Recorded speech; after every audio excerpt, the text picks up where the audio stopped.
Awake living into uncharted territory together, accelerating your wellness path, plus your interconnectivity at the same time. It's not your grandma's Ayurveda, but it kind of is. It's the Yoga Healer Real Life Show with Kate Stillman. All right, so it's what I want to do. It looks like we've got 45 people live. Welcome, everyone. I'm really excited to do this. I was just thinking how it's been a while since I've done a live webinar, and it's so much. I think these live webinars are so much fun because to me they're a casual way for us to connect around things that I've been thinking about and practicing. For those who don't know me, my name's Kate Stillman. I founded yogahealer.com in 2001 is really a progressive way to bring the teachings of Ayurveda and yoga into modern people's life. So that's why I'm here, is because there's things that I have found that have worked over the last 16 years plus in just having access to this ancient wisdom and making it real. So this webinar itself on Focus on Fit, Not Thin was something that when I look at it, there's a bit of an underlying philosophy here that I've subscribed to, I think, most of my life, but there's so much cultural overlay there. We're swimming in this pool of, how we're supposed to look. That's in many ways so much more predominant than how we're supposed to feel. And so a lot of us have actually been trained to override how our bodies want to feel. And so today is in many ways, what I hope to do is just rekindle your connection to how your body wants to feel, and for you to start to take action, just direct action based exactly on how your body wants to feel.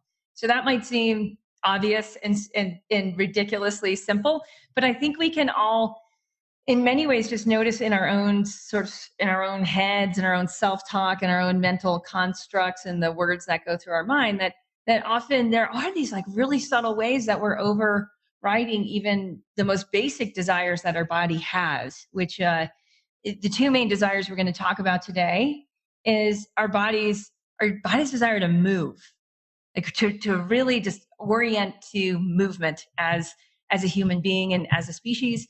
And the other has a lot to do with the satiation cycle of nourishment and satiation, and how our body really wants to experience deeper nourishment and deeper satiation. And my experience is, if we focus on those two things, our desire to move and our desire for deep satiation, we naturally are quite fit. And I mean, it's funny because I'll just back up so you can see a little bit. I wasn't going to do this, but I think it's actually kind of funny. I get a lot of comments on how I'm really quite fit. And I am. I'm quite muscular. I'll show you I have abs, right? I'm a fit person. And I don't have this incredible workout routine. I really just focus on deep satiation and movement and movement just according to how my body wants to move as it is. So I hope to, in many ways, sort of just get you much more connected with how you want to feel. And as end result, you might find that you're just more comfortable in your own skin, right? You just actually experience a deeper level of, I don't even really like the word that much, self-acceptance. We'll talk a little bit about body acceptance, and we'll talk a little bit about what I call radical self-love, which is a cellular love. And we'll talk a little bit about how to tap into that. All right. And along with me today, we have Lori McIntosh, welcome, Lori. Great to have you here. Lori's a yoga health coach, and she's also an enrollment coach for Yoga Healer in our Body Thrive program. And so she's going to be fielding a lot of questions on the side. And without further ado, I'm just going to click on my share screen and go right into some slides that'll kind of help us orient to here. Okay, cool. And I just want to say, use the chat on the side. You can find that on the side window. If you actually go to the bottom of the panel, you can click on your chat. I'm not going to pay much attention to the chat as I'm talking because I find it distracting. But Lori will be paying attention to the chat window. All of you have received a few resources. I sent you a worksheet that asked you a few questions about your body's desire and your movement schedule and your feeding fasting time. So Lori, if you can just post that link into the chat in case people didn't open that. If you guys could open that now, I think that would be quite helpful. And then I also sent you a chapter in Body Thrive in my book. I'll just click that book, go down to the slide there, which is around up-leveling your body and your life with 10 habits from Ayurveda. And I just took out the 1 habit of breath body practices because I knew there's a lot that I can't get into on today's webinar that I just wanted you all to have access. It's one of my hallmarks or trademarks at Yoga Healers, sharing a ton of free resources to make it easier for people to thrive. It's, to me, that's what it's all about. I feel really blessed to have come into Ayurveda and yoga early in my life. And I just want to basically help others with the information and the deep access to wisdom that they need. So that's why we're here. All right. And those are some resources to use afterwards. There's a picture of Lori. Her screen's not coming up, so I just want you to be able to see. That's Lori, who's here with us as well. So thanks for coming today, Lori. You're welcome. It's my pleasure. I'm actually lifting some weights right now. Awesome. And I'm actually standing at my standing desk right now. So this is something that I find a lot that, and as we talk today, just there's a lot of ways that we can bring more movement into our life. And soon what happens is our body starts to take over. In the beginning, it can seem like mind over matter, where we're like getting ourselves moving a little bit more, but soon we just notice like the body's like, oh, I'd rather stand than sit. I could press a button and be sitting right now and pull over my chair, but right now my body wants to stand. So yeah, if anyone else, if you're on a headset or whatever, and you find like, oh, I just want to stretch a little while we're talking here today, go for it. At the end, I'm going to make a little offer, so you probably want to stay till the end. So today, the key things that I'm going to go over are 2 key behaviors for a fitter you, and I've already alluded to. One of them has a lot to do with movement, and another has a lot to do with satiation. But in addition to that, we're also going to get into a few things like what is fit for your body type, right? Because we all have different constitutions, and we'll talk a little bit into Ayurveda and constitutions and what that has to do with what I'm calling intermittent movement. I'll also give you a few Ayurveda food hacks. I just got to say, there are no surprises, but if you're not doing them, you are making your life more stressful and more busy, and you're making deep satiation harder. So we'll just tap into a few of those that I find are make it or break it's for me. I'm going to talk a little bit about habit evolution and identity evolution. So for you to be a more fit version of yourself, there's actually an identity evolution, like who you'll need to become to be that person will be different than who you are now. That may seem obvious, but we're going to unpack it a little bit because often it's not obvious. Often we're actually in a bit of a rut of being the person who we already are. And if we want to change, we've got to let some parts of that person go and embrace the person that we're becoming. All right, radical self-love. I alluded to that. And then at the end, I'm going to stay on. So this will be about an hour. We'll be done around the top of the hour. And then I'm going to stay on for some live Q&A because I love connecting with the community here at Yoga Healer. So that's you. You're here. And often the questions that you ask really speak for hundreds of people. So it's an interesting thing that I find, like the questions that you might find come up for you, just know that they're actually most likely part of the collective and applicable to a lot of other people. All right. So who is this webinar for in particular? Like, I just want to say again, like, I'm not even sure would I personally have signed up for a webinar that was focused on fit, not thin. And I'm not sure because I have so much stored baggage as a woman, as a modern woman, as a naturally athletic person. And just as someone who doesn't really want to be focused on appearance. So if that resonates with you as well, and you're like, yeah, this is kind of a kind of thing, I don't normally do this, then just know like you're probably in the right place. Another thing is you like to experiment with yourself. And for me, one of the reasons I would have signed up for a webinar like this is because I personally want to learn all the time. And just the idea of someone putting attention who is a thought leader on, what they're doing that naturally makes them more fit and bringing the awareness away from appearance and more into physical experience and more really into like radiant longevity and the experiments that we need to run as human beings as we age in our bodies, like then you're also in the right place. Obviously, if you want to thrive, you're here. If you want to experience your next level of what fit is for you or of fitness, the word fitness itself, I find is a pretty weird word. In general, the experience of wanting to be more fit, if that's why you're here, like you are totally in the right place. And if you have had a lot of body issues in the past, body acceptance issues or dysmorphia, you're in the right place too. Because we're just going to go over like the most basic fundamental truths that I've pulled from Ayurveda and from yoga. So also, if you found in the past that you've tried a lot of things that haven't worked, maybe you've done like the six meals a day, like the constant snacking routine, and that hasn't actually worked to quote unquote boost your metabolism, you're also in the right place, and you're probably going to learn a lot about why that may have not worked, or other things that you may have tried that haven't worked. You can, you can really like apply those against what I'm going to talk about today. So for those of you watching the webinar, you can see on the right side, there's an image that says of a cup. It says you can't pour from an empty cup. Take care of yourself first. Oxygen mask principle, right? We all kind of get that we have to take care of ourselves in order to do what we want to do in the world. And if we have dependence or interdependence, like people that our lives are very closely interconnected with, we really start to get that our mental state of mind, our emotional state of being really directly impacts everything that we do. And if we aren't in a fit experience in our own body, then we run into trouble. I'm going to zoom down to this slide here of a monkey. I have some monkey slides. We're smart monkeys. Like, this is my premise. And this is all of our premises as a human being. Like, we've evolved as primates, right? And now we're standing, walking primates. But the problem is that for the most part, like, people actually sit, right? We sit and we lean over and we often look at screens. And this has caused a lot of devolution or regression.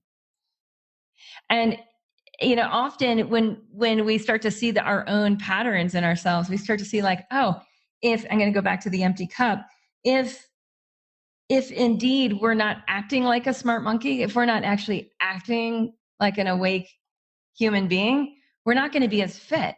If you just recall any animals you've ever been inspired by, and notice that like animals, the closer they are to wild, their natural wild state, the more fit they are. And the more impacted they are by neurotic human beings who are themselves out of sync with movement and out of sync with satiation, that the more dysfunctional and the more unfit the animal becomes. You can all remember like the cartoon Garfield, this like obese cat. We've all probably met an obese cat in our lives. And that's more or less an impact of de-wilding that creature. So a lot of what we're going to talk about today is that this taking care of yourself and becoming a more fit version of yourself has a lot to do with making yourself wild again, with starting to act much more like a smart monkey, right? Than I don't want to say a couch potato, but really then like the more sort of modern version of ourselves, sort of like hunched over a computer or a desk, or just finding ourselves sitting for excessive periods of the day. And you might immediately think of a million objections. Just write your objections down. We can go through some of them on the Q&A of things that go, like why we need to sit the amount that we do, or why we do what we do that might not be working for us. So my question now to ask yourself is what do you want? Really, like what are you wanting and just ask yourself first, ask your body, what do you want? And write a few things down. You can even write them into the forum. That would be super helpful for me to see and for Lori to see. And it's helpful for, honestly, just to acknowledge in yourself, like what exactly do you want? Often we don't take the time to deeply acknowledge. And I'm going to talk a little bit later about integrity. We can often be very much out of integrity with ourselves, right? With the cells of our body.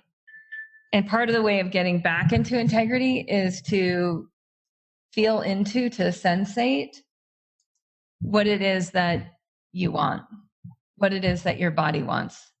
And I actually find it really helpful if you're sitting, to actually stand for this and just take your hands and rub your hands over your skin, like rub your hands over your frame, over your muscle mass, like feel your legs, your thighs, your buttocks, feel your lower back, your belly. Just do a very much a physical body scan can even feel your face, your eyes, your senses, right? And just notice like, what does your body want? What do you want on the body level?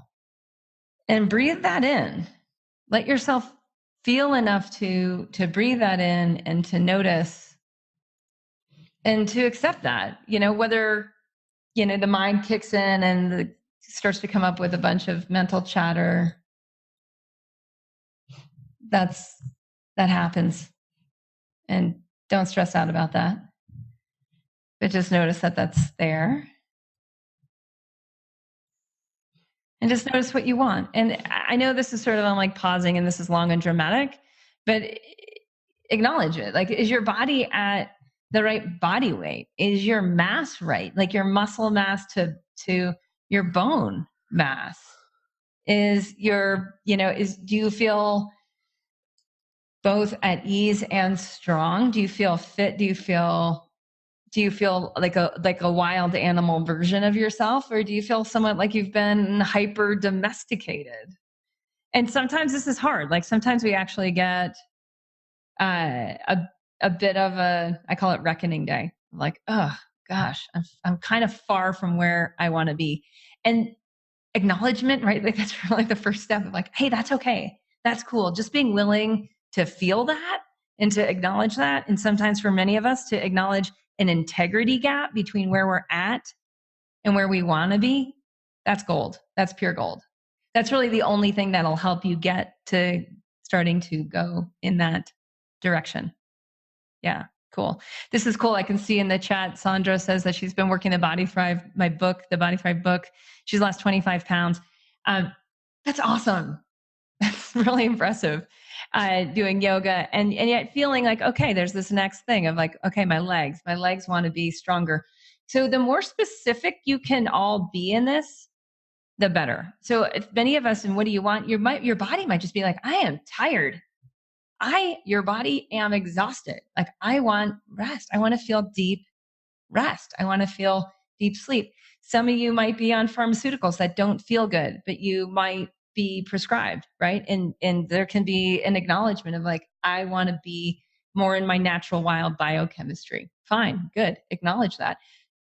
Start to take some of the constrictions off yourself, some of the self-imposed beliefs or limitations, culturally imposed beliefs, limitations, etc. Start to take those off yourself and just keep asking yourself as we talk today, like, what do you want?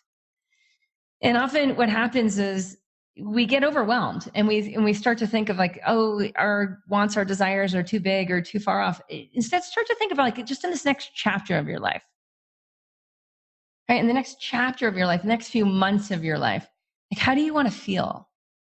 And give yourself permission to actually dream a little bigger than you might otherwise allow yourself, right? So we're going to start to take off some of the self-imposed limitations of how you have been acculturated.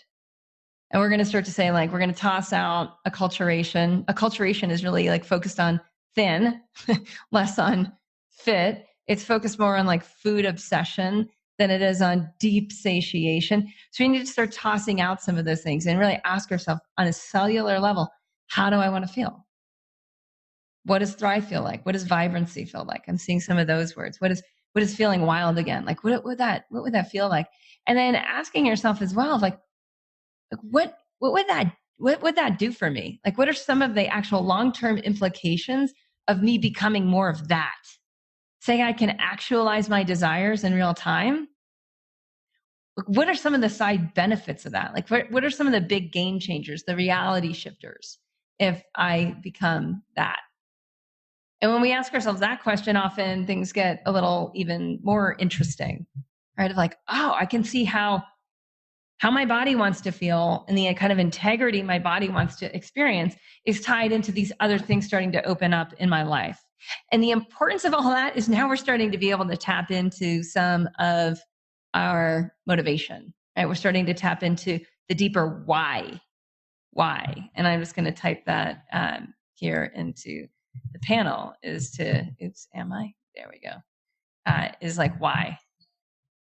Why do you want to feel like that? Why do you want to feel more vibrant? Why do you want to feel more tone in your legs? Why do you want to feel like more of a deeper strength? Right? Why do you want to be deeply rested? Why do you want to be deeply nourished? And what happens there is you start to see like, wow, okay, obviously like the body is the base of a lot of our experience, right? It's very much tied to our energy body, very much tied to our mind body, our emotional body, our intuitive body, our bliss body. And we're going to really get into bliss further into this conversation when I talk about radical self-love. So 2 questions to ask yourself. One, and these were in the worksheet, and I just somewhat rephrased them here. But how many movement breaks or recesses do you take per day? So what I often find is that word recess is kind of an interesting word, because like recessive or even the word recess in many ways it's to take a break. But if we look at how children who are a little closer to wild, like what do they do at recess? They run around and jump and play and swing and do all sorts of things. They make up games. And that's really, to me, so much of this key to fit that we're all missing. Because so many of us have been acculturated or trained into, to be fit, you like go to the gym or you go to the CrossFit gym or you go to the yoga studio or Pilates studio. And for a certain percentage of time that day in one chunk, you do a workout. And we actually associate workouts with work. Like we're so far off from the monkey, right? We're so far off from our being smart monkeys, right? And what we've done is like we've hyper-analyzed what exercise is. So instead, what I want is, if like you leave with 2 things today, like this has got to be one of how much are you doing body play during the day, right? And so looking at that, like how does your body want to move next? What feels good? And continuing to evolve that. And that's where the smart part of the monkey comes in, right? That's where the smart part comes in of like, okay, I want to do it in this way today because that worked for me yesterday. So to give you a little bit of an idea, like I try to probably have 4 to 5 movement sessions or breaks or recesses per day. One of which will be like a workout, often like a more traditional workout. Today, I rode my bike up the mountain. Yesterday, I spent quite a bit of time on my yoga mat and did a few CrossFit practices, mobility practices, and some yoga. But what I'm more interested in everyone here taking away is much less what's going on in that workout session or that fitness session, and much more about what is going on every couple of hours for you and how you're moving in those hours. And if you want to get stronger, like what you're lifting, what you're doing, how you're moving. If you just notice like your body just needs freedom, then how are you taking that freedom? Are you going for walks? Are you doing things that just like expand your body's capacity and reach, like doing mobility practices that start to open up your joints a little bit more so that you experience more inner freedom on a cellular level? So at this point, just writing down like how many movement breaks or recesses, like these playful monkeying around recesses, are you taking per day? All right. The next question is, how long is your fast between supper and breakfast? I use the word supper intentionally, not dinner. Dinner used to be the main meal of the day. Anyone who's read Body Thrive, the book, knows that. Anyone who's listened to Dr. John Dr., a great Ayurvedic doctor, he talks a lot about this, has probably looked at these hours as well and look at these words as well. So the word supper means supplemental. It comes from that root. I looked a lot into this in the etymology of the word supper. It also is linked to the word soup. People would sup the soup. So it was like the supplemental soupy meal at the end of the day. It wasn't like dinner. It wasn't the main deal, the main caloric intake full of fat and protein, right? It was more of like a little something. And then breakfast is breaking the fast. So how long is it between the last time you pop something into your pie hole at the end of the day to the first time you pop something into your pie hole that has a calorie in it in the beginning of the day? And just to get an hour there. So you want to know like how long is your feeding time and how long is your fasting time. So I'm just going to write that in the chat. So feeding time, fasting time, you can write that on your worksheet or you can write that down at where you are, or you can put it in the chat window. And that's a number you want to be aware of, because in sort of modern culture, we've been taught, in even like modern athletic culture, we've been taught to actually not pay much attention to this at all. We've actually been taught that like this isn't even worth a topic of conversation. And what's happened is often people are having dinner a little bit later. Often dinner is, it's the evening meal. It's not supplemental. It's the main deal. It's the main caloric intake. Often it's even past 6 p.m. And then often even an hour or two after dinner, they're still taking calories in, whether it's through a glass of wine or a beer or a little brownie or some popcorn or something. And so we've really got to go to the very, very, very last time of day that we're eating and the very, very, very first time of day that we're eating, and start to get aware of that gap, because in that gap is the opportunity to really to experience deeper satiation that otherwise is not available, not just on a mental level, not just on an emotional level, but actually on a cellular level. So let's look at this word intermittent. So intermittent means occurring at irregular intervals, not continuous or steady, starting and stopping. And I'm going to be talking a little bit about these two key behaviors of intermittent movement and intermittent fasting.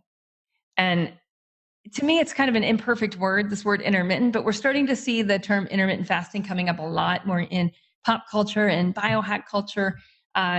You'll start to see it as a buzzword in a lot of different places, as like a key phrase in a lot of places. You're going to start to see the word intermittent fasting. And you might start to tap into other conversations that are actually talking about this moving more frequently through the day as well. There's over in Europe, there's a Center Against the Diseases of Stagnation. They're the new SDs, right? And not STDs, but the SDs, the stagnation diseases, because this is such an issue in modern culture that we're simply not breaking up inactivity with enough activity. So the whole idea of this word intermittent, we're going to be looking at this in these two different ways to try to shift these two key behaviors. So number one, intermittent movement. Right now, you can always open up your calendar and start to schedule some movement breaks or some body recesses throughout the day. If you're not already taking 4 to 5 of these movement breaks a day, I would schedule them in. And again, I wrote 5 minutes in there in the slide, but if I would take as long as you can easily do consistently. So not just trying it for a day or two, but what you can consistently do over time. My evening, basically my morning has usually a longer movement practice. It's usually minimum 20 minutes, maximum about an hour and 15. It's about as long as I'll ride my bike up the mountain in the morning. For you, if you're not doing anything, starting with 5 minutes is going to be miraculous. So you consistently do 5 minutes of movement before your day gets going. Hopefully after you've hydrated, after you've eliminated, but before your day has really got going. And then looking at mid-morning, what might that look like? Is it just standing and walking, maybe walking around the building, walking around, doing, if you're not working, what does that look like? Is it time in the garden? Is it doing some housework, which actually is great, intermittent movement break? And then looking, what about in your afternoon? Where can you work in some intermittent movement? Where can you work in more activity? And if you want to build strength, more strenuous activity. What does that start to look like in your day? Now, one of the things that happens is people get overwhelmed and stressed out in modern culture. And one of the reasons they get overwhelmed and stressed out is because the physical body, what in Ayurveda they call the Anamaya Kosha, that the physical body is contracted. There's just not enough prana or life force energy or oxygen. There's not enough prana circulating in the cells. So the cells start to get shut down and stressed out. And when that happens, then the corresponding mental emotional body called the Manomaya Kosha, that creates negative emotions. So in Ayurveda, this is not very complicated, right? How to get stressed out and how to get overwhelmed and how to feel too busy has a lot to do with not moving your body enough. One of the things that I do, because I am I have a very full life. We'll put it that way. I have a growing company. I have a team. I have a child at home. She's 9, a family. I'm very active. I have a lot of interests locally, et cetera. So I have a very full life. And one of the things that I find is that at the end of the day, I need to have at least 30 minutes of more intermittent movement. That's not fitness oriented. It might just be like last night, I took a walk around the neighborhood with my husband and my cat. We have this cat. He's amazing. We got him a few months ago from the shelter. He takes walks with us sometimes. So we took a long walk around. It's maybe about 1.5 miles, 2 miles around the neighborhood last night. The night before, we were super active unpacking stuff from our camping trip. The activities can really fluctuate, right? But what you want to, at this point, do is start to schedule them in and then create a menu for yourself of like, what activities do I want to choose from? So that when you hit that point in your schedule, you can look at the menu, just like you're reading from a menu at a fine restaurant. Like, what do I want to do? Do I want to do a short walk? Do I want to take 10 deep breaths and then do a few jumping jacks? Right? Do I want to just kind of like skip and jump and sing? Do I want to put on my favorite dance tune, right? And just throw myself a 5 or 10 minute dance party? Do I want to run the vacuum, if I'm home and do a few things like that? If you're at the office, can I check in with a few people and get myself walking from this part of the campus to that part of the campus? So just looking creatively for yourself, like what does this look like? And how are you going to bring more of that in? If you're wanting to build strength, I would look at, like I have 3-pound weights around my office. I have a walking desk downstairs so I can walk and write. Looking at like what needs to come into your environment. My walking desk, I think I spent $300 5 years ago on a Craigslist.com kind of thing, and found a used treadmill. And we got a desk at IKEA. It was a platform for about $20. I ordered some of those brackets, those big brackets on Amazon.com for another $20. And for $350, I've had a walking desk for 5 years, right? And it's a gift that keeps giving, right? I don't have to pay any more each year, but I can walk and talk. I can have all my meetings that I want to have walking. I can do all my writing that I need to do while I'm walking. And I don't walk far or fast. I walk about 2 miles an hour. Some days I walk 5 miles just at my walking desk, just while I'm doing my thing. All right. So start to ask yourself, like, what does it look like? If you need more weight in your life, like how are you going to bring that weight in? What are you going to do? Maybe you do a 5-minute walk around the block with 3-pound, carrying 3-pound weights in your hands. Maybe you start to Google on YouTube some HIIT. I'll put that in the window, high intensity interval training. And you start to actually bring some new moves into your life. I watch YouTube videos a lot for this, of just, hey, what are some new things that I can use? I also use a channel called The Daily Burn, about $30 a month, or probably less than that. Just so I'll often watch a workout in the background and not really follow it, but pick up one or two new things. And just that alone is super helpful to, just opening my repertoire, rewilding myself, asking like a monkey. So what I want you to do in the panel now is just write down 1 or 2 things that you're going to start doing in terms of intermittent movement that you haven't been doing before. And I look forward to seeing what those are. Awesome. All right. Now, you want to start to actually track what you're doing. So I like to schedule my habits. I already had you break out your calendar. Having a calendar that's connected to your phone is really helpful. And then sending little alerts to yourself and giving yourself instructions like it's time to stand up. It's time to stand up and move for 1 minute. If it seems overwhelming to schedule 5 breaks for yourself that are 5 minutes, then you would break that down to just 1 minute. Can I just stand and stretch for 1 minute? Can I just do something for like a really short period of time? And what I guarantee will happen is that if you do it consistently, the 1 minute will turn into 5 minutes pretty quickly. And you'll just start to notice that your thinking becomes much more clear, right? When your physiology is energized, is oxygenated, right? When you're acting more like a smart monkey, right? When you're actually back in your mammalian nature, which is to move and to feel good and to be actually quite physically impulsive. So many of us have had this sort of physical impulsivity trained out of us through years of academic butt in chairs kind of training, right? And we can see this with little kids. We tell them to sit still. We tell them to stay in their chairs, and it's not natural. So as adults, we have these sedentary diseases, right? What we actually want to do is say, like, okay, how can I start to up the ante?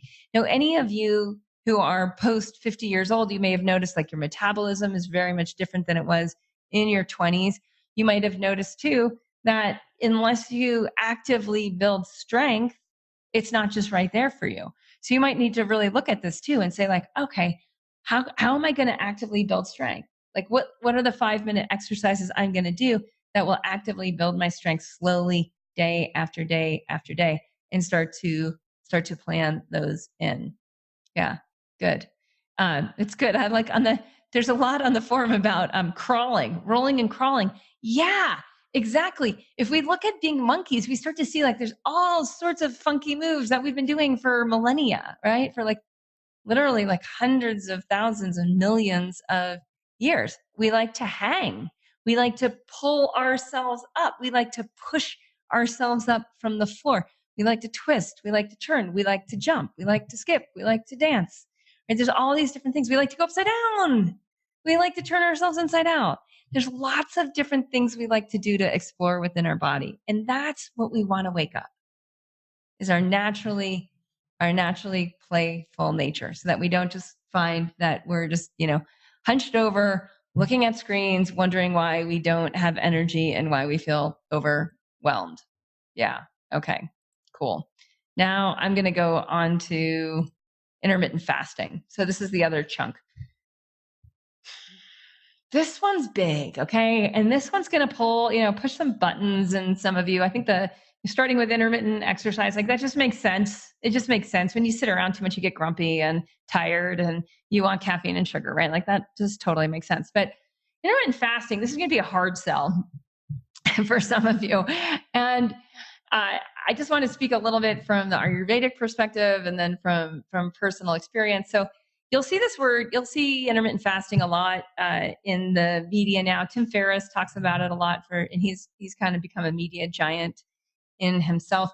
There's a lot of different things that intermittent fasting is. I'm going to talk about a specific method. It's called the 16-8, where 16 hours you have fasting time and 8 hours are your feeding time, right? And so it's interesting if you start to think of yourself a little bit more like as an animal and a zoo animal, right? Of like, what experiments have your zookeepers been doing on you, which is really just you doing on yourself. And you start to see like, oh, I've been running this experiment with having X amount of hours being the fasting time and X amount of hours being the feeding time.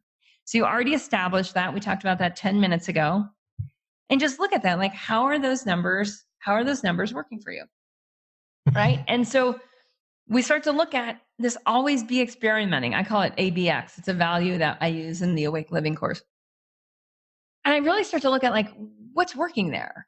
Like if you're not as fit as you want to be, chances are you're not optimizing your metabolism in a way that your natural wild body wants you to optimize it. And we have this totally bizarre belief in our culture. I mean, I see it everywhere. I'm sure you all see it everywhere. Just look this week, just look at random magazines, at media messages that cross your path, whether it's in the newspaper, on Facebook, and however it crosses your path, different conversations you'll have with friends. And you'll hear people complaining about their metabolism, or you'll see an advertisement for boosting your metabolism. Often, from the Ayurvedic perspective, what's wrong with people's metabolism is they simply haven't worshipped their own metabolism. They're wanting it to be something other than it is. When you worship a deity, and it can be anything, it could be a god, it could be a goddess, it could be a favorite pet, it could be a wonderful, incredible human being that's inspired you. Right? When we decide to honor something, we're honoring what it is. Right? We're not saying like, I wish you were different. I kind of like this about you, but at the core, I really wish you were different. No. But in Ayurveda, like really like one of the most primary lessons of health. And for those of you who are not familiar with Ayurveda, it's the healing science behind yoga. Ayur means life, Veda means to study. It's this deep study of what is this life, right? Of who are you and what are you here to do? And what is this cosmos? And like, what is this whole shebang, right? Of who we are and what we are. Big, big, big picture experience. And then this question of like, okay, so based on a medical system that's asking those bigger questions, a healing system, in many ways like a life operating manual. I think of Ayurveda much more as a life operating manual than I do as a medical system, even though I'm a clinical Ayurvedic practitioner for close to 20 years now. When I think of more of this basic teaching of worshiping your agni, right? Of how do you become someone who's in connection with and actually bowing to. If you even see like the bow and you bow your head to your heart and you go even deeper than that and you start to bow over into yourself, you'll notice that right around your solar plexus, that part starts to go in. And it's just saying like, that's important. The place where you get hungry, that place is, I'm just going to turn off screen share as I'm talking here. That place is super, super important. Because right there, when you tap in to your own digestive fire, you can start to sense from inside out, not from someone telling you to eat, a 16-8 method or someone else telling you to eat 6 small meals a day or, someone else telling you, you should be able to burn 3,000 calories a day, even though you're 65 or like whatever, right? You start to actually just get really, really in touch with the physical experience of hunger first, which is a verb, right? As well as a noun, to hunger. So you allow your body to start to hunger, to awaken true, deep cellular hunger. Because only when you're there can you experience deep satiation. And this is something that 6 small meals a day will never get you to. Because you'll never get to a deep cellular hunger. But in Ayurveda, they say like the key to aging is to worship your agni. And one of the key ways to worship your agni is give it a break. Like let it go on vacation so that it can reawaken. When you come back from vacation and you're like inspired and you're refreshed and you're ready to dig in, if it's been a good vacation and you've really rested, that's what happens. Same thing with your agni. Is it comes back and it's like, yeah, I'm ready to digest. I'm hungry. I really want this. And you can tell your agni is awakened when what you're craving is really good for you. Because if what you're craving is not really good for you, to me, that means you've got a lot of work. You've overridden your agni in so many ways. Just like many of us have overridden our body's desire to move, we can override our deeper hunger, our deeper satiation cycles. So this is kind of a big deal. Okay. We start to do that. I'm going to go back into my share screen. We start to do that simply by extending the fasting time, right? So if you're currently at I can see from your notes in there, some people are like a 12-hour fast. What's it like to have a 13-hour fast? So maybe you're done eating at 6 p.m. and you don't eat something until 7 a.m. And just starting to see like what happens. Your agni might start to wake up. You might feel deeper hunger. You might notice that you crave real nutrients. And you might want to start to push that all the way to about a 16-hour. And I'm just going to quick flash on a body type picture here on the webinar. And this is the different body types. This is from Maya Tiwari's book, A Life of Balance. And we have the Vata type, which is the more thin-boned, thin-skinned. We have the Pitta type that's more moderate-boned, moderate muscle to bone mass tone. And then the Kapha, who's much more, what is the word? Endomorphic, where there's not more flesh covering the bones, just naturally. All these 3 people are totally in balance. Some of us are bigger boned, we're thicker skinned. Some of us are thinner skinned, and we have more of like bird bones or light bones. And then there's in the middle. So someone that has much more flesh naturally, right? Not because they're overweight, but just naturally, a slow burner, super strong endurance type person, naturally can go and go. Their intermittent fasting can actually be longer. For my husband, who's a Kapha type, he can easily go 18 hours instead of 16 hours. I'm more of the Pitta type in the middle. I have a little bit more of that. So for me, 16 hours is about it. For those who are more of the Vata types, 14 hours, that might be just fine. So it doesn't have to be a 16-8. And this is where Ayurveda and biohacking, this is where, in my experience, Ayurveda has so much to offer the biohacker community, is through understanding the nuance of body type. The gist is, though, is to get into a place where you feed yourself. And after you feed yourself, you take a little rest and you satiate, you experience the depth of satiation of like, I'm satisfied. And then you cruise on that for a while. So as we get older, we're meant to get so much more physiologically. Oops, I did the wrong screen share. Sorry about that. We're meant to get so much more physiologically efficient, right? Efficient. You can see it in terms of intermittent movement. If you watch a toddler, if you actually try to mimic, there was a study where this was an awesome study. They took pro athletes and they tried to have them mimic 4-year-old movement. So there's these athletes that were like trying to keep up with like mimicking 4-year-olds, and they couldn't.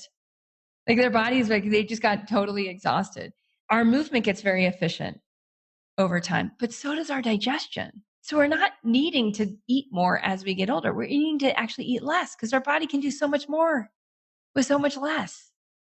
So often as we age, we might go from having like 3 fairly substantial meals a day to having 2 lighter meals and 1 substantial meal a day in the middle of the day. Some of us might go to just having like 2 moderate meals a day.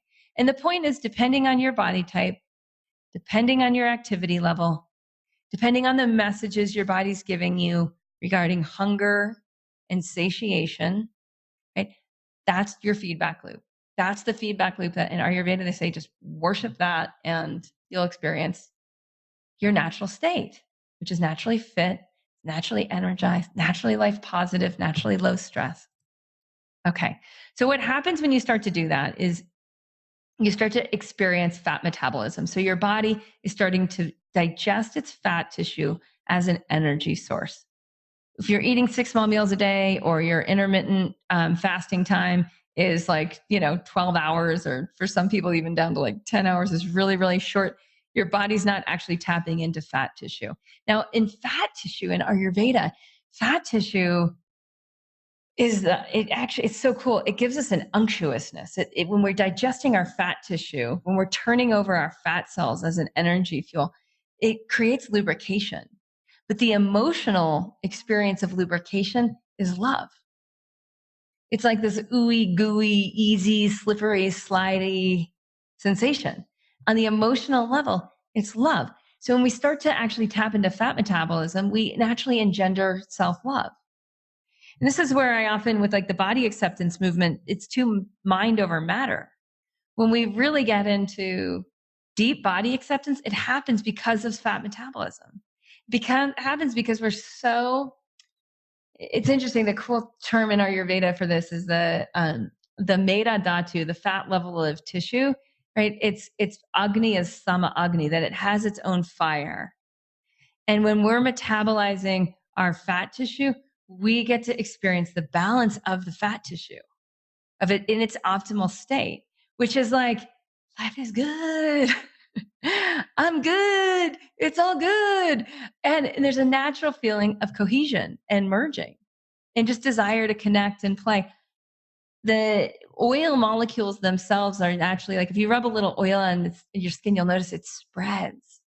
So the emotion of fat tissue is that this love is actually spreading. And that to me speaks so much. Like when we find people that are like overwhelmed and they're often dried out, they may still be obese. They still might be carrying an extra 100 pounds, but they're not turning over their fat tissue. It's trapped. They keep putting more in their pie hole more frequently. And as a result, their body is just metabolizing the energy that's in their blood. It's in their bloodstream. They're not actually going into that depth of fat tissue. And we find they're often very physically unsatisfied. They don't like how they look. Right? They create negative self-stories. We have the opposite of body acceptance. Okay. So a few things with body type that I did want to talk about is if we go back to intermittent movement and how workouts should differ. someone who has more, someone's more like naturally has strong endurance, has thicker bones, thicker skin, has, basically just has more physicality. And it's always been that way. It's always been more thick skin, thick boned. They need to work out more. Like they need to do more. They need to lift heavier weights. They need to be much, much, much more physically active. And if they're not, they will implode, right? They'll emotionally implode and you'll start to see passive aggressive behavior. Someone that's much lighter, more of a Vata type, they still need intermittent movement, but it can be so much of a gentler nature, like nice walks, like mobility practices, stretching, dancing, and all that's going to be great. But on the Kapha side, like there needs to be usually some kettlebells involved. There needs to be some weight. There needs to be some, like for me, mountain biking up mountains, right? Not like mountain biking like through the hills, but going up the mountain. That's necessary for me because I'm Pitta Kapha and I have a lot of physicality, less so as I age. But if you look at pictures of me 10, 20 years ago, you'll see I'm much thicker and I had much more Kapha. But now that I'm shifting into a different time of life, I'm lightening up. So now my workouts need to be a little bit more of the Pitta variety, which involve some hardening practices and then some softening practices, things that'll really open things up and allow much more flow. And all of that is in the Body Thrive, in that chapter on breath body practices. So I recommend, if you want to know more about that, to get in there. We're going to take a short break, and then we'll be back with the second half of the interview after a quick word from our sponsor. See you on the other side. We all have body goals. We all want radiant longevity. We all want to feel vibrant, lean, grounded. You can have a free body goal session. Get clear on what you want, and we'll let you know if we can help you get there. We'll also give you some free resources to get you going on your body goals. If this sounds good, go to yogahealer.com/body-goals. You'll talk to Lori, who's a yoga health coach. She helps people deeply identify what their body goals are. Often they're not what we think they are. We might think something like very superficial, like I want to lose 10 pounds, but underneath it, there's a deeper body goal. There's a deeper body goal, maybe around how you want to feel in your body, maybe what you want your body mass to be like. The losing part isn't actually what it's about at all. This can be transferred to any kind of experience. Like you might say, like, I just want to get a good night's sleep. But underneath that really is wanting to have a deep reservoir of energy in your cellular structures, feeling that deep energy in your bones. So whatever it is, will help you get in touch with that. And in the getting in touch, you actually tap into your desire for body integrity. You tap into your own body wisdom. You awaken your intuition. So it's my delight to be able to offer you these free sessions for you to identify what your body goals are in this next chapter of your life. Go to yogahealer.com/body-goals. All right. Okay. So now I want to talk a little bit about relationship evolution. So one of the things you want to ask yourself right now with intermittent exercise and intermittent fasting is who already has these habits? Who in your life is already doing these things? Because if there's people in your life that are already doing these things, you are going to want to start to basically connect more with those people. Let those people know, like, hey, I see you as a leader in this. I want to have the habits that you have. Right?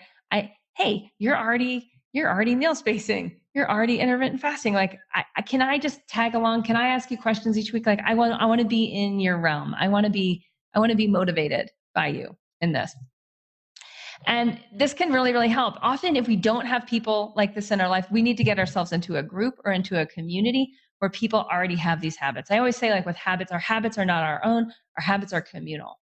If everybody around you has a meditation practice, like good luck not meditating, like good luck with that, right? Because what'll happen is you'll get sucked into their field. You'll get sucked into their habit rituals and you'll start to notice like, oh my gosh, our habits really are communal. If everyone around you is snacking and you haven't already committed in yourself to meal spacing, you'll find you'll naturally be putting little morsels in your pie hole, right? Even inadvertently. If everyone around you has intermittent movement practices, you're naturally going to have intermittent movement practices. So the question to ask yourself is like, if I don't have these people in my life, how am I going to get myself into a situation where I have these people in my life and where I actually have social pressure, right? Social pressure to adopt these habits. Habits are tough, so how we're eating and how we're moving these habits have been ingrained in us for, often since we were like 5 years old and went to school. Some even earlier. A lot of my food habits, I would say maybe 3 months old when my natural digestive pattern got disrupted. It's kind of sad, but many of us have a story like this. Many of us were not on-demand breastfed, right? If that's you, that's how far you got to go back to how long this natural, wild, digestive worship, how long that cycle has been disrupted. And you want to start to recover that, this like deep, deep love of your hunger satiation cycle. So if there's no one that has, is really demonstrating that in your life, you want to get yourself into relationships that are, because what we find is that our habits are communal. The next question to ask yourself is like, who would I even be? Who will I become? How will my identity shift so that I can become a person with these habits? And I'll show you a slide on this one.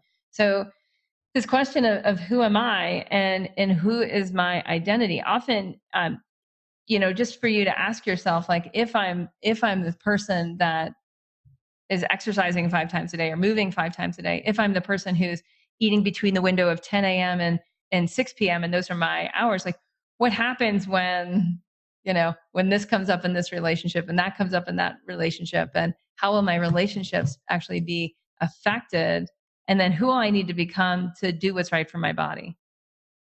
And that's where these things get really hard, is we start to find that like what I'm talking about here on focusing on fit, not thin, is counterculture. We have an obese culture. We have a culture that is plagued by autoimmune diseases, right? Which are a breakdown of the immune system that are a clear sign that we're not metabolizing our fat. We have a culture that now is impeded by sedentary diseases, right? We have rising obesity in our children population and our elderly population. Like, it's so bizarre what's going on out there, but you can start to see like, oh my gosh, all those things kind of break down into my own little social, cultural circles. And we tend to eat late, or we tend to go out late or whatnot. So when you actually, dial into what does my 16-8 look like? What does my intermittent movement look like? You want to start to see like what relationships are going to help me become the person I want to be next. And who is that person? Who am I with the habits that enable fitness, a natural, wild fitness in my body? All right. So the deal is this, is evolving your habits will evolve your identity. I wasn't always someone that did a lot of intermittent movement. I used to be a workout person, and now I can see like, wow, it's so different. When my kid says, Kate, do you want to play, or Mom, do you want to go jump on the trampoline? I say yes, right? I mean, 5 times out of 6, I'm like, yeah, I'm there. And I'll do a 5-minute break. If I have 20 minutes, I'll do a 20-minute recess with her. But just asking yourself, like, what are the small behaviors that will start to need to change for you to become the person that has the habits that you want to have as you get older? Okay. Quick thing on Ayurveda food hacks. We have a couple minutes and I'll be wrapping up, and then we'll do some Q&A.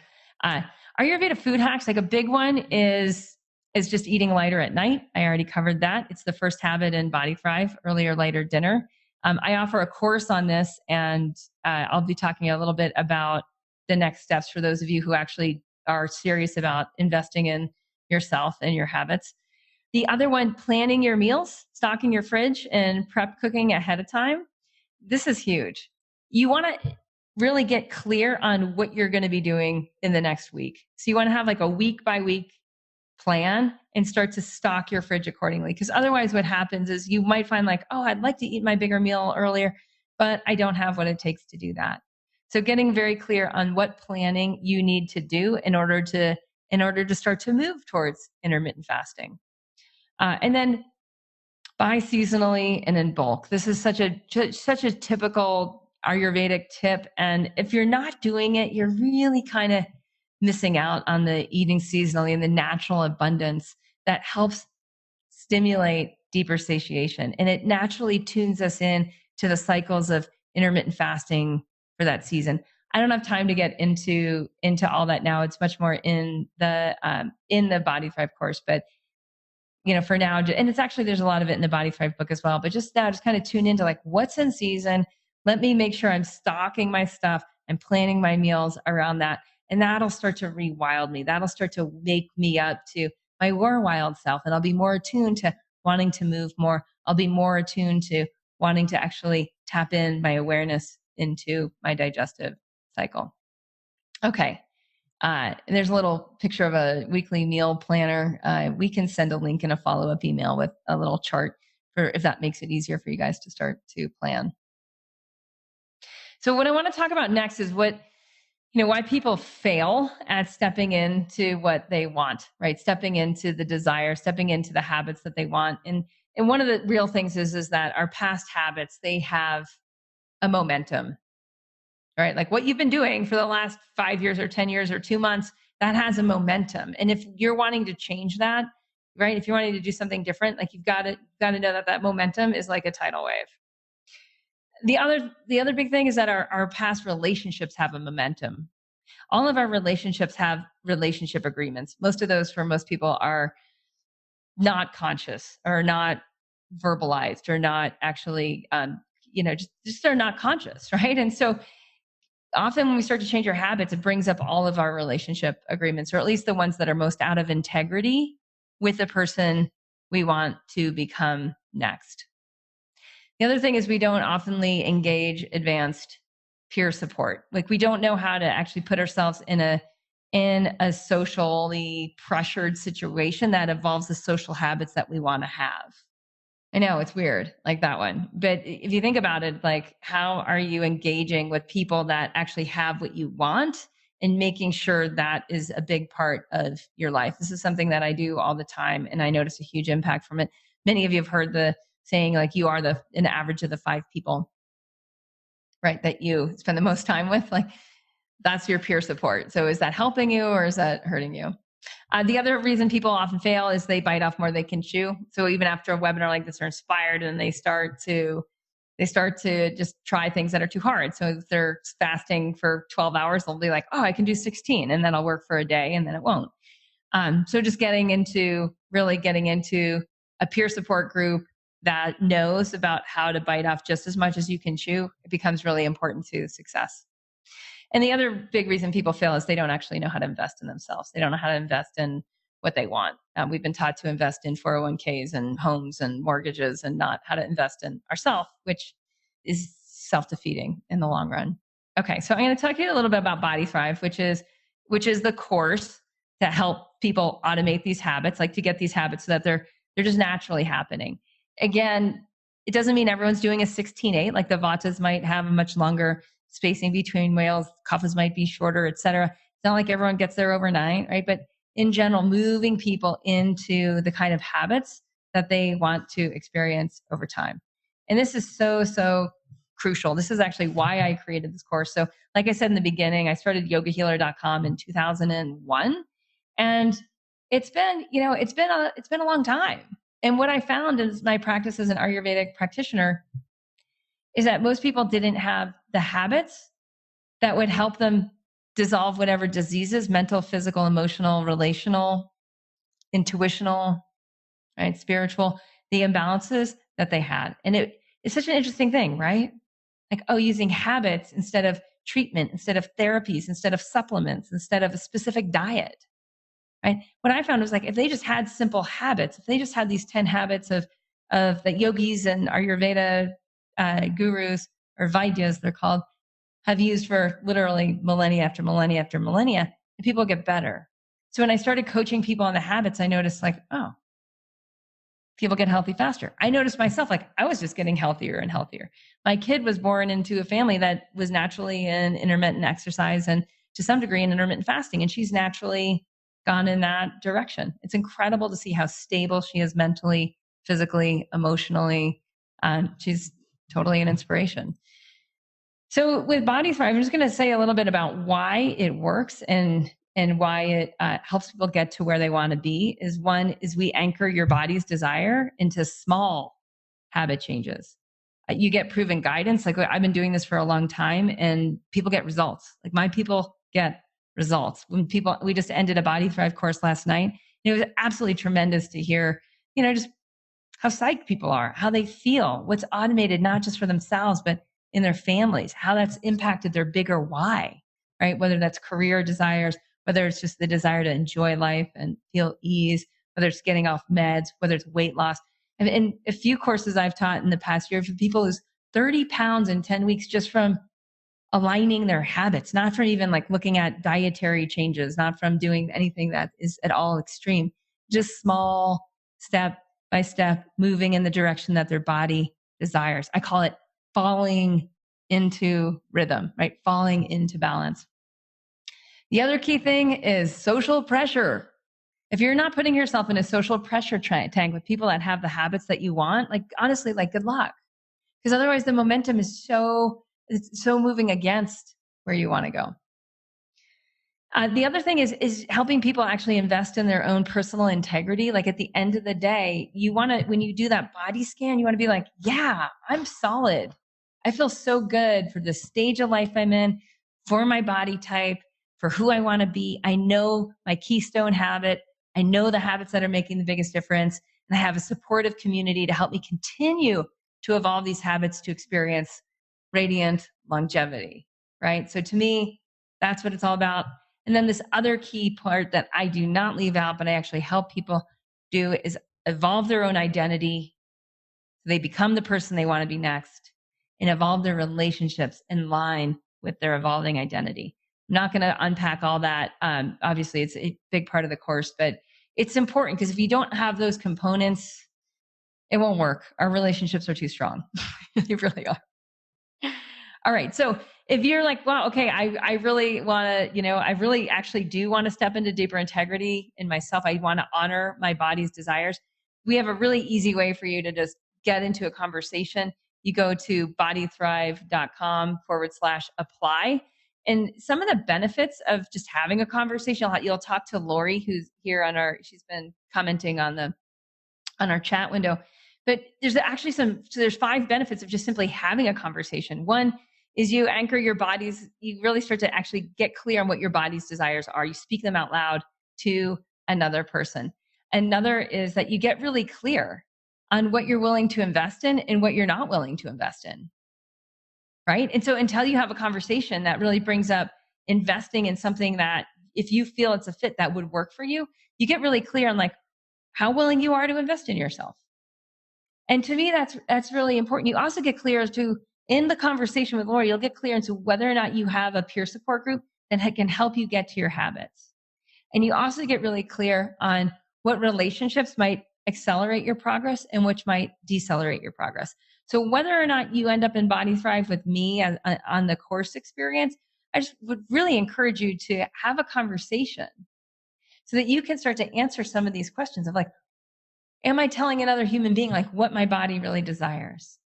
Am I also getting clear on where I'm out of integrity? And am I actually investing in what I want to experience? And if I'm not ready now, when might I be ready? And I just hear time and again how these conversations are so deeply clarifying for people. All right. I'm not going to go into the details of the program. Lori can tell you more about those when you apply. But basically, we do 10 habits in 10 weeks. We're doing this 4 times a year now. So I'm encouraging people to actually get into a year-long subscription with Body Thrive, because the number one thing we hear after the course is over is, I want to do it again. I feel better. I want to go deeper. I want to do it again. So now we're saying like, okay, we're going to make it easier for you just to go around and around. But if you just want to try it once and see how you feel, then you'll also be able to sign up for the year at the end of a 10-week. I mean, I know for me personally, I'm like, oh gosh, thank gosh I started working on this stuff early in my life. I'm glad I started working on this stuff in my 20s, because for me it was hard. Like I had migraines, I had PMS, I was carrying excess weight, I was, I did not have a good experience of I was not experiencing radical self-love. I was not in fat metabolism. I just didn't know. I was just taught, by culture what to do. So I'm going to go into Q&A in just one moment. I just wanted to read a few things from some of the members of Body Thrive. I love this from Dr. Beth Claxton, who's also a yoga health coach at Self-Care MD. She says, living the 10 habits not only changed my life dramatically at the get-go, there is a non-stop continuous evolution occurring. When I read that, I'm like, yes, that is exactly why we do this. I'm becoming a new person every day, creating the me I want to be and the life I want to live. From another member, Judy Orloff, She says, I was on a path before I began Body Thrive, but the practices have deepened and have more traction. I'm even more grateful for is the subtle identity shift from being one with good intentions to one who can pull them off. Thank you, Kate and company, for putting together this ingenious package of mind-blowing material, inspiration, and wholehearted community support. That's one thing I have to say too, like this whole social pressure, peer support thing, I take that very seriously and build experiences and courses around that, because we've all signed up for something that we didn't fulfill, that we didn't follow through on. And that's, I've got to say, like, that's not the case. And part of it is the course is hard. The course has a lot of social pressure, and the course forces you to invest in your why. And we follow through on those things, right? So we make sure that you're getting your experience worth. Okay, from MH, she says, I lost 30 pounds in 10 weeks of Body Thrive without trying to lose weight. I just focused on habit 1, earlier, later dinners. I remember working with her. She was one of the first Body Thrive course members. She was my very first group. And at the end, I was like, you lost how much weight and what did you do? And we just stuck in this little routine, this little habit shift of what happened when she got home from work before she walked in the kitchen. And the weight just fell off. And it's cool because it stayed off. Someone else out there in anxiety meds, we do find this a lot, that people are able to slowly wind down their medications under the advice of their doctor as they have less symptoms. And then to me, the biggest thing is what TT has said. This is from Tara. She says, I'm living my life on my own terms and my body has never been happier. And I just want to remind us, like, we are designed for bliss. Like, that's the 5th body, right? So if we look at the Annamaya Kosha as the physical body, then the most subtle body is the Anandamaya Kosha. We are wired for bliss, and we cannot access that bliss unless we're in a fluidity between all 5 bodies, meaning we're moving our prana, we're moving our energy, we're doing intermittent movement. And we can't experience it unless we're in fat metabolism, unless we're turning over our fat tissue in a deeper lubrication and a deeper cellular experience of radical self-love. And when that happens, our intuition opens, our dharmic path expands, our experience of being interconnected becomes much more real. And to me, that's why I teach Body Thrive. That's why I have this whole course and this whole experience. So I hope for some of you that you're like, you know what? I need to have that conversation. I just need to find out what my deeper body's desires are. I need to talk to someone about it. I need to see if this is a fit, and I need to see if I'm willing to invest in what my body wants. So at this point, what I'll do is I'll stay on for Q&A, and I'm going to go back into, let me see if I can change our view to see everybody. I'm not sure if I can do this, but what we can do is you can type questions in the window, or you can raise your hand. I see we have a few hands up. We have Alexandra and Jessica. So I'm going to bring you into the panel view. Let me see if I can do this. Okay. And I'll start with Alexandra. I'm just going to go ahead and unmute. And if anyone needs to drop off, thanks for staying. I know I went a little longer than I said I would. I had a lot I wanted to share to make sure you guys really understood the why behind intermittent exercise and intermittent fasting. We'll be sending the replay out. If this is helpful and inspiring, if you want to send it to a friend, you're more than welcome to do that. I so enjoyed being with you. And if you can stay for questions, or if you want to hear the replay on that, that's fine as well.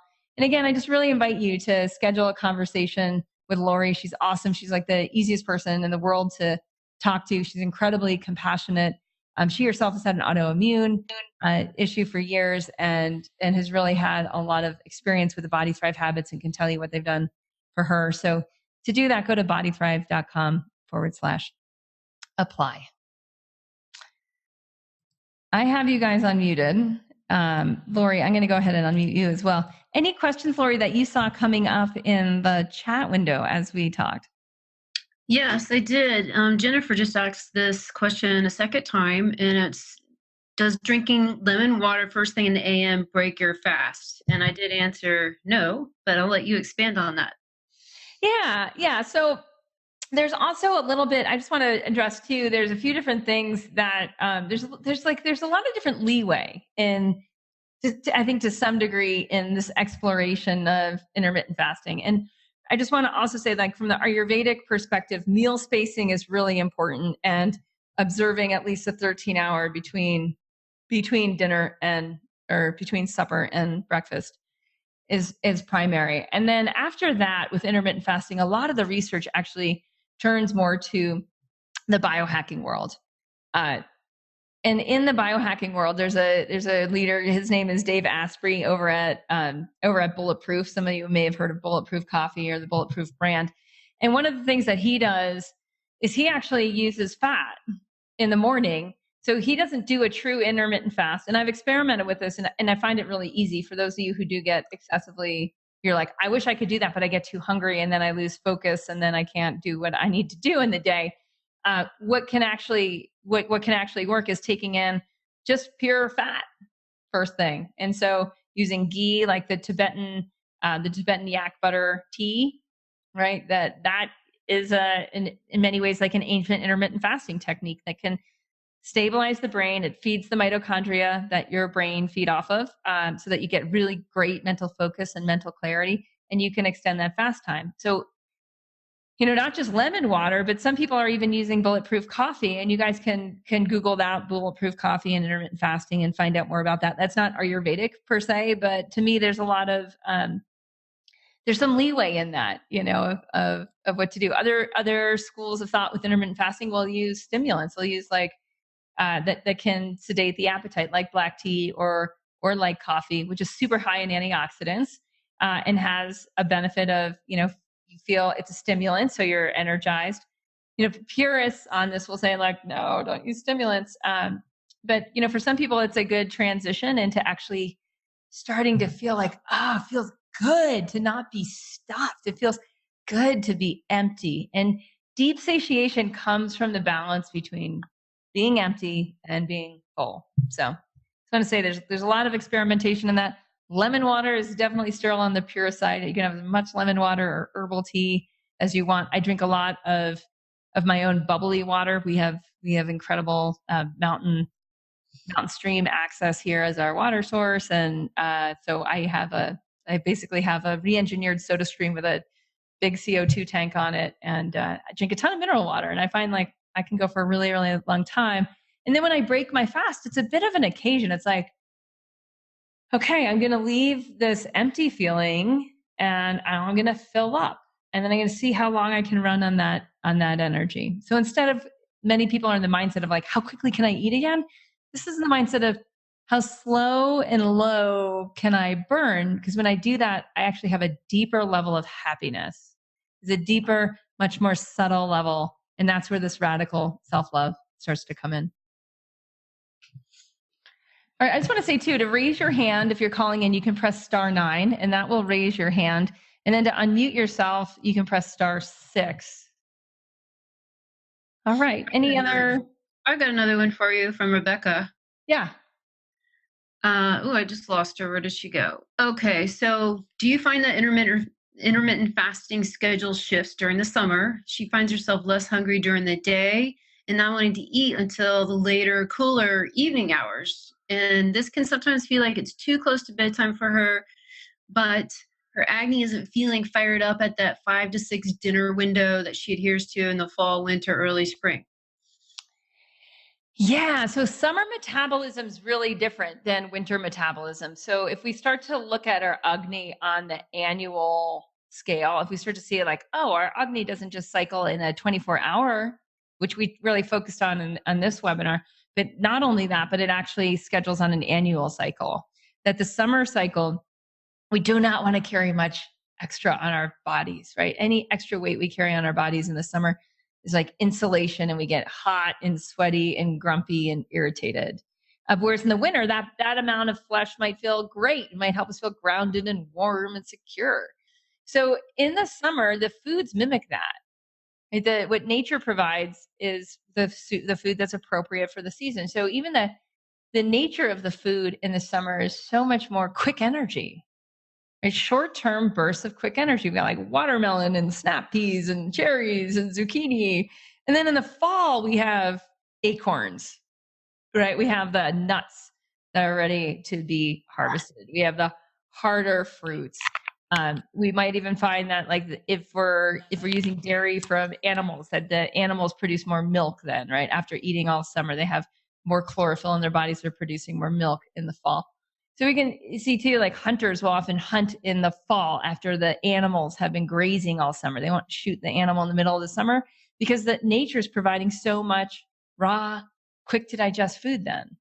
So that's where if we look at like the annual cycle with intermittent fasting, there's probably quite a bit of fluctuation. Someone may have a real easy time doing a 16-8 in the winter. It might need to open that up to more of like a 14-10 in the summer.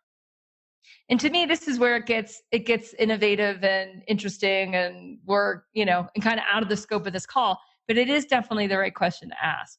So if you're wondering, okay, well, how am I going to navigate this in the summer? I can eat maybe more frequently. Maybe you're eating 3 times a day in the summer, 2 times a day in the winter. Maybe some of you are even eating 4 times, up to 4 times. I would say definitely not more than that in the summer. You'll really disrupt your fat metabolism. What you might find is that you just actually need to slow yourself down at that 5 to 6 p.m. You just start to wind down. Often there's a lot of sunlight and it's like go, go, go, but just giving yourself a little siesta, a little break, a little time to eat, having that meal, that it might feel right. And if 5 to 6 seems too early, maybe 6 to 7. I do notice, and I'm pretty far north in Idaho, Wyoming border. It's light here off until 10 p.m., but I still more or less want to close my kitchen by 7 in the summer. Ideally 6, but I'll let it push to 7. And I do intermittent fasting even in the summer, from 11 a.m. to 8 p.m. 11 a.m. to 7 p.m. But I will sometimes use that fat in the morning. So it won't be a true intermittent fast. I might, if I go on a big bike ride, I might have some bulletproof coffee or something like that to make to basically have more access to mental focus earlier in the morning without having distraction of hunger. All right. Let me just see too, if we can, seems like, let's see, I'm going to promote Jennifer to panelist. Let me see now. Jennifer, I'm going to try to unmute you. I'd love to have someone live. If you can press star, if you can talk, let me see now. It looks like you're unmuted on my end. Jennifer Arsenault. Yep. Can you hear me? Yay, it worked. Okay. I have a question about the intuitive process compared to our the bad habits of our dosha. So like say we're a pitta that we crave these spicy foods all the time. Sometimes I don't know if something is telling me that I want something, if it's a deep intuition or if it's a craving that I'm not supposed to have. And I'm not really good at deciphering that. Yeah. Can you give an example, like a concrete example of like the last time this happened? It was actually during what you had a podcast about, this isn't about food, but you had a podcast about your space, decorating your space. Yeah. And that CAFAs tend to have these like really comfy, fluffy couches and these really nice blankets and stuff. And I was, oh, that's totally me. But then I was thinking, I thought I was being all intuitive, saying I need some comfort and rest time and relaxation in my life. But maybe it was just my bad CAFA being out of balance, and I should have done that. My bad CAFA. Yeah. Okay. So, I mean, in all of my Yoga Healer courses, we have, I keep finding there's like these typical themes that come up, and they're, I think in many ways, they're part of like my natural thought leadership. And one of these is with identity evolution. And so with identity evolution, you can say like, okay, this is how I've been in the past. This is how other people know me. This is how other people know my space. And this is other people know my personality, which is a lot of my likes and my dislikes. And that's all good and fine. That's there. That's done. That's in the records. Like they say that in Ayurveda. It's in the Tarpaka Kapha. It's recorded as history. And now, who do I want to be next? What kind of environment do I want to be next? What kind of foods do I want to crave next? What kind of metabolism do I want to run on next? What kind of movement patterns do I want to experience next? What kind of peer pressure, peer support do I want to be part of next? Who do I want to be influenced by? And what this does is it starts to get us out of the box of who we've been. And it starts to expand who we are into who we're becoming.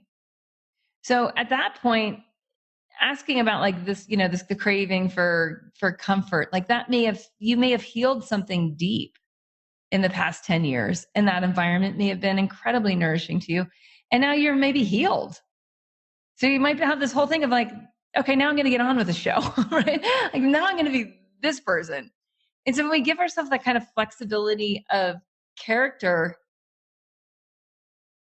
really the sky's the limit, you know?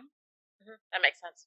Yeah. And you find this a lot. I mean, you guys will all hear people this week. You'll hear someone of like, I eat meat, or I don't eat meat, or I'm a vegan, or I'm this or that. And we can start to see how self-identified we can become. But some of what we want to ask ourselves is like, okay, that's all fine and good, but like, who do I want to be next? And what habits does that person have? And what cravings do they have? And what level of deep satiation do they experience? What level of ease in their day-to-day life? How much joy? And then we can start to design, and we start to design for that. And so that's so much of what I try to do in the courses is help people release who they've been and start to get much more interested in who they want to be next. And then to build the systems, the structure, and the relationships around making that happen in a fast, efficient, fun way. Thank you. Yeah, thank you. All right. I just want to see if there's any other. I don't see any other hands up. I just want to say it was awesome. We had 100 people live for this, which is truly awesome. So way to show up, everyone. I really appreciate that. I hope that was super helpful. I can see there's a few more questions, so I will stay on and answer that. Let's see. Lori, do you want to read any of the ones that I haven't addressed? Sure. Yes, there's one from Liz. How do you respond to clients who tell you that they have to have 6 small meals a day to keep their blood sugar level? Even if they kind of know that they need to give agony a rest, but they're just afraid to go too long without eating. Right. I've heard that a million times, right? Yeah. I mean, this question, oh my gosh. And I have to say, like, I was really afraid of this when I first started teaching the yogi detox back in 2002.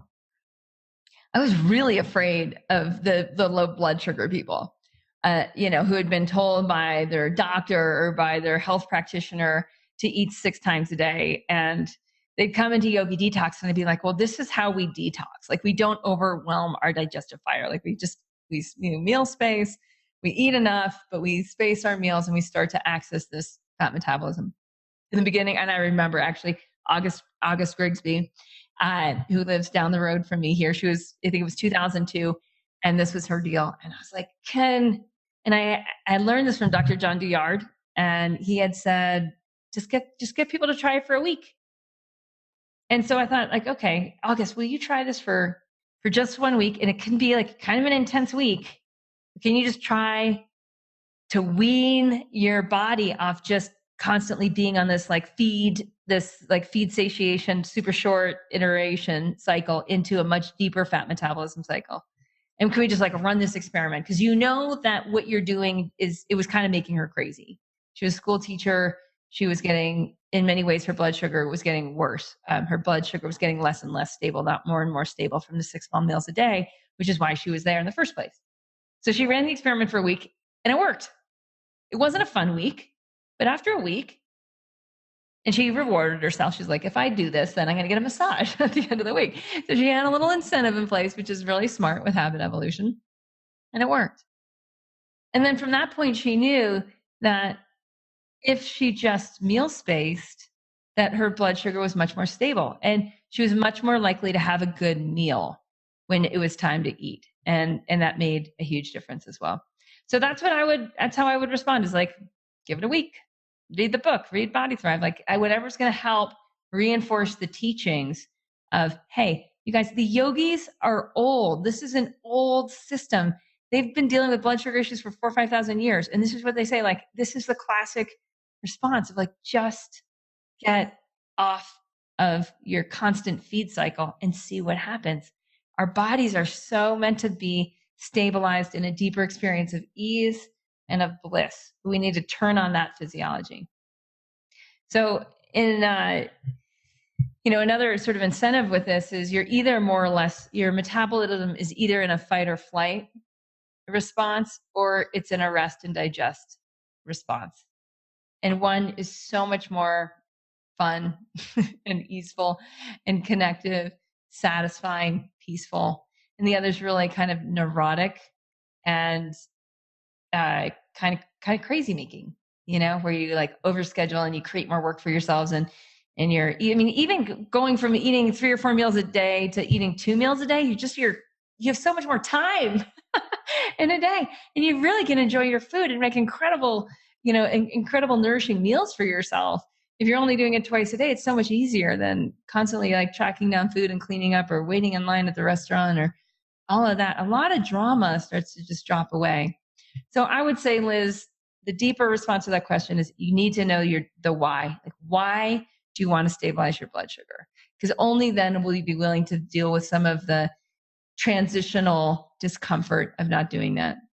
And I would also, again, emphasize like social pressure, being with people. Like that's one of the major things in Body Thrive. Like one of the reasons it works so well is that we have in that community, there's so many people that have done that course over time that you find other people that have had those same issues. And if you have 10 people, you start a thread on the forum like, who used to have blood sugar issues? And you'll get all these people responding and they'll be like, oh, this is how I transitioned, or this is how I got off eating all the time. It gives you a lot of like, okay, I can do this. Okay, who can be my buddy? All right, do we have anything else, Lori? Are we good? You do, because this one's kind of funny because this is from Nish, and they definitely don't know how you love to experience TMI, and that's being a poop champion. I always laugh every time you say that. But they want to know if they should have a bowel movement after every meal, and they've shifted to eliminating each 8 in the morning, but that's usually it. Yeah. And want better tips for better restful sleep. Yeah. So, no, you shouldn't have. I mean, this is the thing is like our body is designed for efficiency. We're supposed to get smarter and more efficient in our digestive and absorptive and eliminative capacity as we get older. So some of it to some degree depends on if there's imbalances in the body. We'll see a tendency towards constipation or a tendency towards looser stools, and looser stools will have more frequent bowel movements through the day. But that's not necessarily a sign of health. That can actually be a sign of malabsorption. So in general, and like the typical way to know that you're at least at bowel health is you wake up, you hydrate, and you have a complete elimination. And complete elimination, if, again, I'm just going to point the screen down and take a step back, right? So you have your ascending colon, your transverse colon, and your descending colon, right? And so what you're really looking for is from basically like your ascending through your transverse through your descending, at least your transverse through your descending colon emptying out. At least that, right? You get that. And that's where you get that 12 to 18 inch pile or very long banana in the toilet. Like you want to have that complete elimination. I had someone on the Body Thrive call last night. We were just ending one of those 10-week segments, and she said, I've become a pooping champion. This woman always had sporadic bowel movements, never first thing in the morning. She was a night owl. She came in exhausted, overweight, kind of just overwhelmed in life, but a typical happy modern mom, as well, right? So all of that. And that's often what we find is like, we're often like healthy, but there's this next level. And when she reported last night, she's like, I'm eating an early or later dinner. I'm moving after dinner. I'm going to bed early. I wake up. I have time to myself in the morning. I'm getting in some movement. I'm having a complete bowel movement every morning. I've become a pooping champion. And to me, like that's so much more what it's all about than trying to get into this like more hypermetabolism mode where we're pooping after every meal. If you have strong pitta in your constitution, you might have more frequent bowel movements.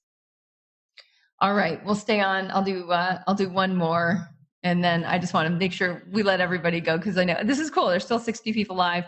I'm so glad that you're all here, but I do want to respect your time. Okay, one more is any tips for initially breaking away from mental hunger if your brain's requesting food to fill other cravings like boredom or facing a tedious task? I know you've heard this question many times too. Yeah, I know. I mean, and I used to be an emotional eater. I mean, actually, you can ask my husband. It was like me and the dark chocolate. It was a nightmare.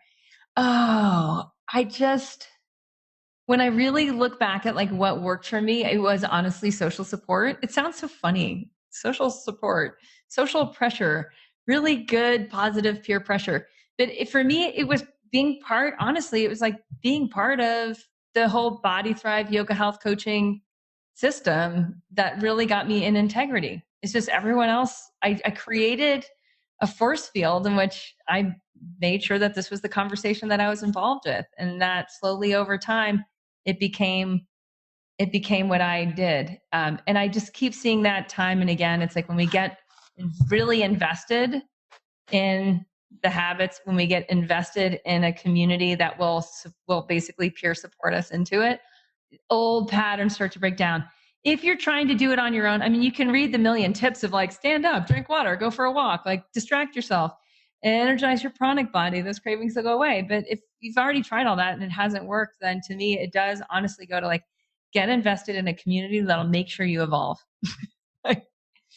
And I don't say that just to like, make sure that I have enough people in my next course or anything like that.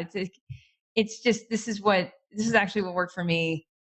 This is what worked for me personally. It's what actually continues to work for me. A lot of my goals now have to do with developing collective leadership and growing the next phase of yoga healer and yoga health coaching. So I invest in groups and in relationships and people and coaches and mastermind groups of people that have already done what I'm trying to do. And for me, this is my fast growth method as a human being. And it's a lot about actually what I talk about in Awake Living for how to actually realize your deeper dreams. And a lot of that just starts with upping your own body integrity, like getting the habits automated in your body that will enable you to feel like the person you want to feel like. Yeah. So often not the answer that we want. We often just want like the quick thing of like, just drink a glass of water, go for a walk. And, those things can work. Like definitely do those, try those. But at the end of the day, if you're not, you do that and you're still emotionally eating or whatnot, there's some other things that need to happen. Yeah. All right. I just want to say thanks to Lori for being here. And again, you guys should take advantage of talking to Lori. Go to bodythrive.com/apply. I appreciate everyone being here and staying on so long. I just want to wish you all a great day, and we'll send you the replay if you want to forward it to a friend.